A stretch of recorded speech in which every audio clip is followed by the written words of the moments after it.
আসসালামু আলাইকুম ভাই, কেমন আছেন? দাদা কেমন আছেন?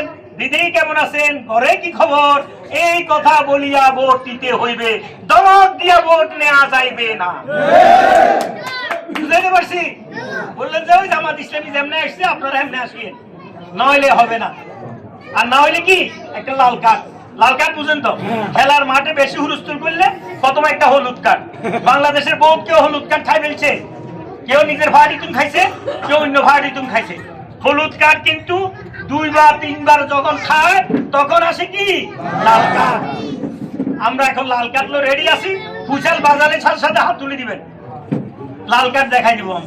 আমরা বাংলাদেশ গঠন করব, এখানে দান্দাবাজি সান্দাবাজি এগুলা চলিবে না। আপনি মাছ চাষ করবে একজনে, জাল ফালাবো আরেকজনে, কন্ট্রাক্ট নিয়ে আপনার পুকুর ভাড়া করবো একজনে, আর একজনে এটার দখল করব। এরপরে আসি বলবো আমরা শান্তি চাই, ভোট চাই। ও মিয়া, এগুলো আর চলিবে না। জনগণ বুঝিয়ে গেছে সব। আপনারা আপনাদের স্বাধীন মোতাবেক আমি আসছি আপনাদের এখানে। আমি সুপ্রিম কোর্টের অ্যাডভোকেট। সুপ্রিম কোর্টের হিন্দুরা আমাকে ভোট দিয়ে এসিস্ট্যান্ট সেক্রেটারি বানিয়েছে। আমাদের সুপ্রিম কোর্টের শুধুমাত্র এক দলের ভোট দিয়ে হয় না। এখানে আওয়ামী লীগ করলেও জিততে পারে না, বিএনপি করলেও জিততে পারে না। এখানে নিরপেক্ষ সবার ভোট লাগে। শুধু এক দল দিয়ে দেশ চলে না। আমরা আমাদের দেশ সবাই মিলে চালাবো। আমরা ভুল করলে তারাই বলবে তাই এটা ভুল করছো। সরকারি রিলিফ আসবে, সিস্টেমেটিক সবাই পেয়ে যাবে। যার ঘরে আমরা সাহায্য সহযোগিতা পৌঁছায় দেব। কেউ কোনোদিন কারো প্রতি অভিযোগ করতে হবে না। মজার ব্যাপার কি জানেন?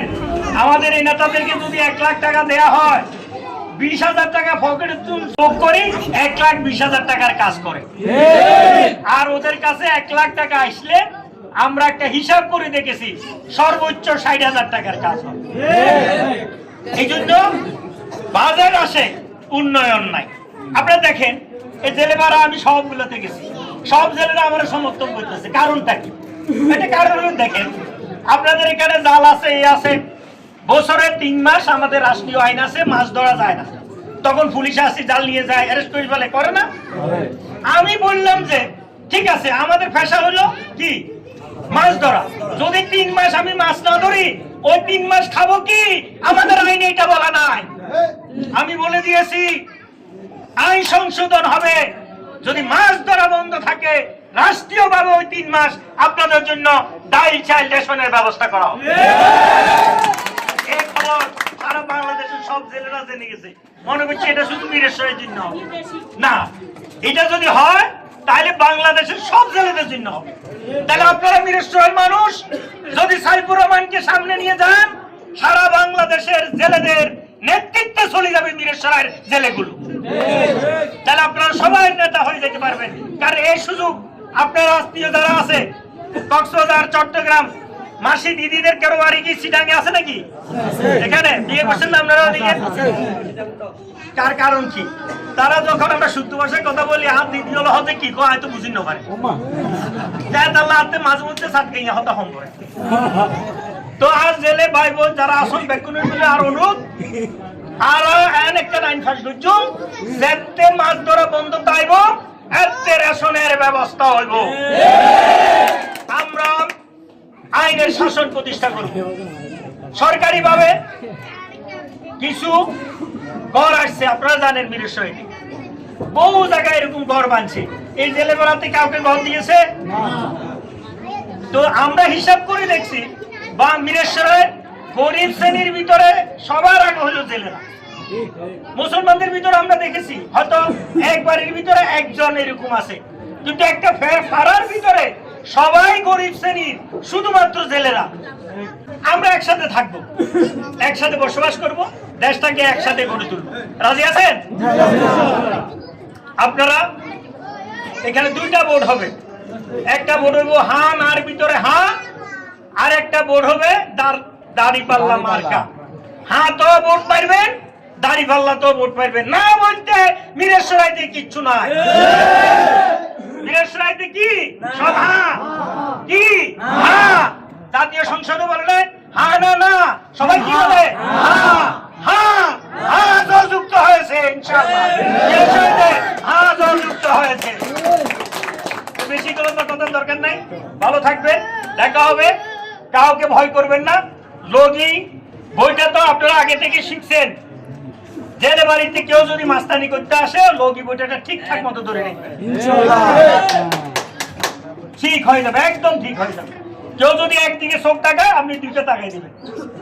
আমি যখন ইউনিভার্সিটিতে পড়তাম তখন ছেলেরা আমাদের বলতো কয় যে ঘিন্নে ছাই বুঝেন তো, এমনি করে টাকায় তখন এক চোখ দিয়ে টাকা তুই 2 চোখ দিয়ে টাকা দেখলাম, দেখবে একদম ঠান্ডা। বাংলাদেশটা কি জানেন, শক্তের ভক্ত নরমের দল। আমরা যখন নরম থাকার দরকার থাকবো, আমরা সবাই একসাথে আসছে কোনো গন্ডগোল নেই। কেউ যদি আমাদের সাথে গরমগিরি দেখায় আমরা কি হয়ে যাব, এমন শক্ত, এটাকে কেউ ভাঙতে পারবে না, লড়তে পারবে না।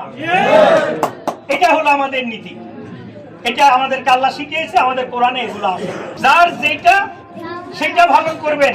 কোন ধর্মে বলা নাই চুরি করতে হবে, আছে নাকি? কোন ধর্মে বলা নাই নারী নির্যাতন করতে হবে, কোন ধর্মে বলা নাই জোর করে জায়গা দখল করতে হবে, কোন আইনে নাই চাঁদা চাইতে হবে, ঠিক না? তাহলে আমাদের আইন ঠিক, ধর্মগ্রন্থ ঠিক, শুধু বেঠিক কারা? মানুষ। আমরা বলছি আমরা সবাই ঠিক হয়ে যাব, পারবো? আমরা নীতির কাছে থাকবো, ন্যায়ের কাছে থাকবো, সৎভাবে জীবন যাপন করলে আল্লাহ আমাদের প্রতি রহম করবে। আপনারা তারপরে বেঁচে আছেন কেমনে? দেখায় মাছ নাই, নদী দূরে সরে যেতেছে, বুঝছে না? এরকম সমস্যাগুলো বেড়ে যাচ্ছে, তারপরে তো বেঁচে আছেন। তার কারণ হলো প্রত্যেকের জন্য একটা সৃষ্টিকতা আছে, আমাদের আল্লাহ আছে। তিনি যারা অসহায় অবস্থায় থাকে তাদেরকে সাহায্য করে, খাওয়ায়, সবকিছু করে। আপনি আল্লাহকে মানেন আর না মানেন, আল্লাহর সাহায্য সবার জন্য আছে, এই হলো কথা। তাহলে আল্লাহ যদি সবাইকে সাহায্য করতে পারে, তাহলে আমরা আল্লাহর পার্টি করি জামাত ইসলামী, কেন আপনাদেরকে সাহায্য করতে পারবো না? আমরা আপনাদের পাশে থাকবো, আমাদের নেতৃবৃন্দ পাশে থাকবে, সব সময় আমরা এক অন্য সহযোগী হয়ে কাজ করব। আপনারা একাকার হয়ে কাজ করবেন, কারোর সাথে দরকার বিরোধী লিপ্ত হওয়ার দরকার নাই। কেউ যদি চোখ রাঙ্গায়, কেউ যদি ধমক দেয়, বলবেন যে এগুলা 5 আগস্টে শেষ হয়ে গেছে, এইটা আর এখন চলবে না। এটা হলো পুরান জিনিস, নতুন কিছু নিয়ে আসে। নতুন কি? 5 আগস্টের পরে নতুন হলো আসসালামু আলাইকুম, ভাই কেমন আছেন, দাদা কেমন আছেন, দিদি কেমন আছেন, ঘরে কি খবর, এই কথা বলিয়া ভোট দিতে হইবে, দমক দিয়া ভোট নেওয়া যাইবে না। বুঝতে পারছি? বললেন যে ওই জামাত ইসলামী যেমনে আসছে আপনারা এমনি আসিয়ে, নইলে হবে না। আর না হইলে কি, একটা লাল কার্ড। লাল কার্ড বুঝেন তো, খেলার মাঠে বেশি হুলস্থুল করলে প্রথমে একটা হলুদ কার্ড।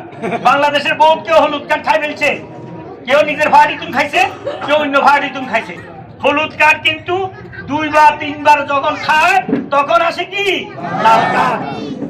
আমরা এখন লাল কার্ড লো রেডি আছি, ফুচাল বাজারে সাথে হাত তুলে দিবেন, লাল কার্ড দেখাই দিব।